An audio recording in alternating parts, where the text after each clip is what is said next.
Don't just be another foreigner, be a local Laowai. In case you missed our last 4 episodes on starting a business and getting married, check out this handy review.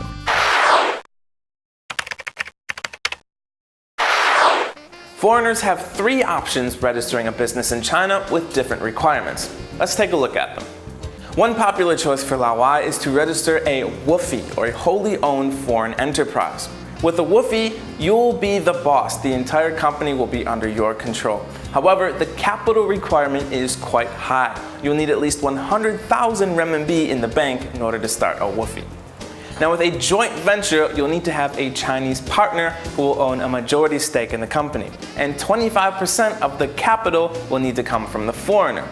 The last option is to register as a domestic company, in which case you'll own a much smaller portion of the company. You'll need 2 or more Chinese partners, and you'll still need to cough up 30,000 renminbi for the capital requirement.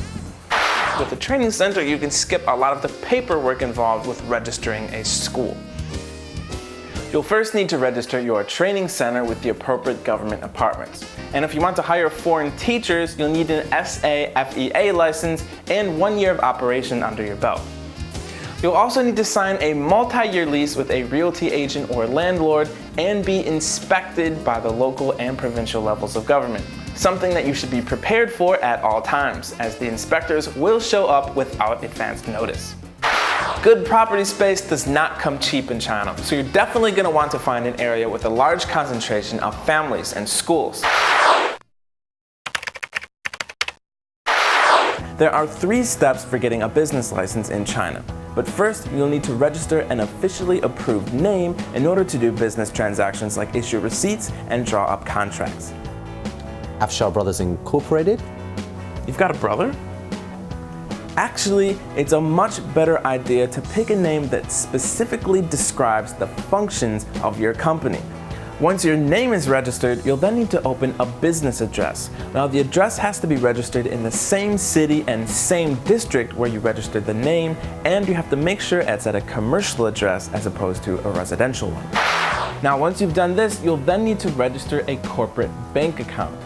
But a lot of Laowai here will actually hire agents to guide them through the entire process. They'll tell you what paperwork you need to do, what to do and by when, all for a fee of around 5,000 to 10,000 renminbi. Choosing a .com domain name means that you can register the site outside of China, in Hong Kong for example. However, this can affect the speed at which your customers can access your site. Now, if you register your site with a .cn domain name, the server will be in China. In order to do this, you'll need an ICP, or Internet Content Provider license, from the Ministry of Industry and Information Technology. If you want to take advantage of your girlfriend's summer trip to China to see you and tie the knot, here's what you'll need. First, either the bride or groom needs to hold a valid Chinese residence permit. Next, you'll need to visit the embassy of both the bride and the groom to pick up a certificate of marriageability, otherwise known as a single status certificate. Finally, you'll need to prepare couples photos. Think of these as like passport photos, but for 2 people, and you're allowed to smile. No appointment is necessary, and once you get to the marriage registration office, things usually go very quickly. But before you run over to the marriage registration office and tie the knot, there are a few more things you'll need to know. First, you'll be required to register the marriage in the specific location in which your Chinese spouse's hukou, or official residence, is registered. Second, you'll need to know in places like Beijing, there will be a separate marriage registration office for foreign-related marriages called the 涉外婚姻登记处.